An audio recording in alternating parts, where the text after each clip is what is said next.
తీసుకున్నానని చెప్పి నన్ను విమర్శించే పరిస్థితికి వచ్చాను.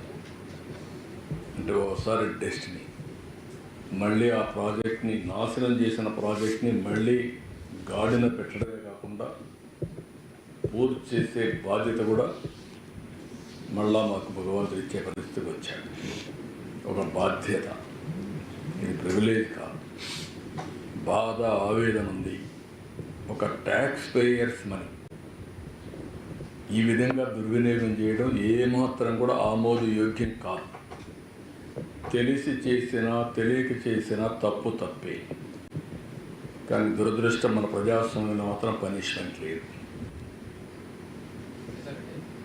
ఐదేళ్ల పాటు విలువైన సీరియల్ని కోల్పోయాం పరిశ్రమ, అలాగే అదనంగా కూడా భారం పడింది. మొత్తంగా ఎంత నష్టం జరుగుతుంది? నేను మెషరబుల్ మాత్రం 2400 కోట్లు, కాస్ట్ ఎక్స్లవేషన్ ఇంకొక 2-3 వేల కోట్లు, తర్వాత ఇక్కడ పవర్ ప్రాజెక్టు అదొక 2-3 వేల కోట్లు, ఒక 10-15 వేల కోట్ల రూపాయలు మినిమం ఉంటుంది. మళ్ళీ ఆ బెనిఫిట్ చుట్టూ అది ఇన్మెషరబుల్. ఈ నీళ్లు తీసేపోయి పంటలు పండుంటే పంటల్లో వచ్చే ఆదాయం అదనం. అది ఒకసారి జిఎస్టిపి పెరిగిన తర్వాత ఆ జిఎస్టిపి పైన మళ్ళీ ఆదాయం వస్తుంది, అది వెల్త్ వస్తుంది, డబ్బులు వస్తాయి. ఇదే ఒక మూమెంట్ అన్నాడు, ఒక స్పైరల్ మారిగా అన్నీ నాశనం అయిపోయాయి. ఇప్పుడు మీరు ఒకసారి చూస్తే తెలంగాణ ఆంధ్రప్రదేశ్ విభజన జరిగిన తర్వాత హైదరాబాద్ నగరం తెలంగాణకు వెళ్తుంది కాబట్టి హైదరాబాద్ అనేది రెవెన్యూ జనరేషన్ సిటీ కాబట్టి ఆంధ్రప్రదేశ్లో రెవెన్యూ జనరేషన్ చేసుకోవడానికి అవకాశాలు లేవు కాబట్టి అమరావతి, పోలవరాన్ని కేంద్రం డబ్బులు ఇస్తాను పెట్టారు. అదే కానీ ఆ రోజు కానీ పూర్తయి ఉంటే ఈరోజు మనం పోలవరం అమరావతి రెండు కూడా టైంలో అయి ఉంటే తెలంగాణ ఆంధ్రప్రదేశ్ కుడి ఎడమగా ముందుకు పోయాడు. ఈరోజు ఎక్కడో బిలో ఈ 5 ఏళ్ళలో అదక్ పాతాళానికి వెళ్ళిపోయాం మనం. ఇది గుర్తుపెట్టుకోవాలి. హైదరాబాద్లో వచ్చే ఆదాయం వల్ల వాళ్ళు బెటర్గా దేశంలో number 1 per capital income Telangana ఈరోజు. అదే ఆ రోజు నేను చేసినటువంటి ఒక ఎకో సిస్టమ్ క్రియేట్ చేసి ఆటో పైలట్లు వెళ్తా ఉంది, ఎవరు వచ్చినా కూడా జరిగిపోతూ ఉంది, ముందుకు పోయే పరిస్థితికి వచ్చింది. కనీసం ఈ రెంటి పైన శ్రద్ధ పెట్టి ఈ రెండు చేస్తే మళ్ళా రాష్ట్రం ఘాట్లో పడుతుందని చెప్పి రాత్రింబగుళ్ళు కష్టపడితే రాష్ట్రానికి ఉండే 2 కళ్ళు పొడి చేసి అంధకారాన్ని సృష్టించే పరిస్థితికి వచ్చారు. బాధ, ఆవేదన ఓసారి,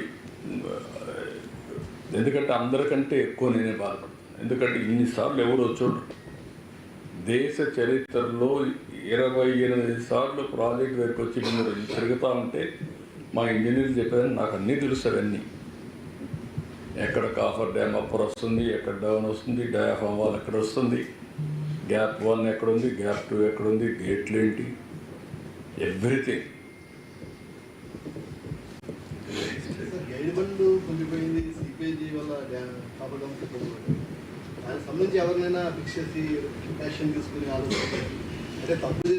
అంటే ఇప్పుడు చేసింది పాలిటీషియన్స్, కడవాళ్ళు నిమిత్త మాత్రులు. That is the beauty of democracy. ప్రజలు పనిష్ చేశారు కానీ నష్టపోయింది మాత్రం నష్టపోయాం. జరిగిన నష్టాన్ని, జరిగిన విధ్వంసాన్ని తిరిగి రికవర్ చేయలేదు కానీ పనిష్ చేశారు. అందుకే 11 సీట్లు ఇచ్చారు. 11 సీట్లు ఇచ్చారు అంటే అది ఆ 11 సీట్లకు డిజర్వింగ్గా కాదా అది వేరే విషయం. I'm not debating that today. I don't want to make it political. ఇది ఒక కేస్ స్టడీ. భారతదేశ చరిత్రలో ఎలాంటి దుర్మార్గమైన కార్యక్రమాలు చేసినా కూడా బుకాయించే పరిస్థితికి ఉన్నారంటే this is the case study. కావాలని ఇష్టానుసారంగా డయాఫామ్ వాలంటే తెలియని వాడు కూడా మాట్లాడడం, ఏదంటే ఆగడం. అంటే ఒకసారి మీరు చూస్తున్నారు 6 నెలల నుంచి బూతులు లేవు ఈ రాష్ట్రంలో. అంత మురుగు ఎవ్రీడే భయంకరంగా విమర్శించుకుంటే తప్పులేదు. పాలసీల మీద విమర్శించాలి, రాజకీయం మీద విమర్శించాలి, ఇష్యూస్ పైన విమర్శించాలి. ఇష్టానుసారంగా మాట్లాడడం, ఏదంటే అది మాట్లాడడం. ఇంకా కూడా మాట్లాడుతున్నారు అక్కడక్కడ. ఆ బూతులు అయితే కట్ అయినాయి కానీ ఇంకా ఉంటాయి.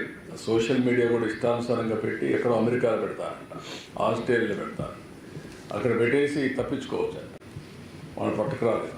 ఇలాంటి తప్పుడు విధానాలు అనేటివి చాలా బాధేస్తుంది. I don't want to go all these things today. ఏది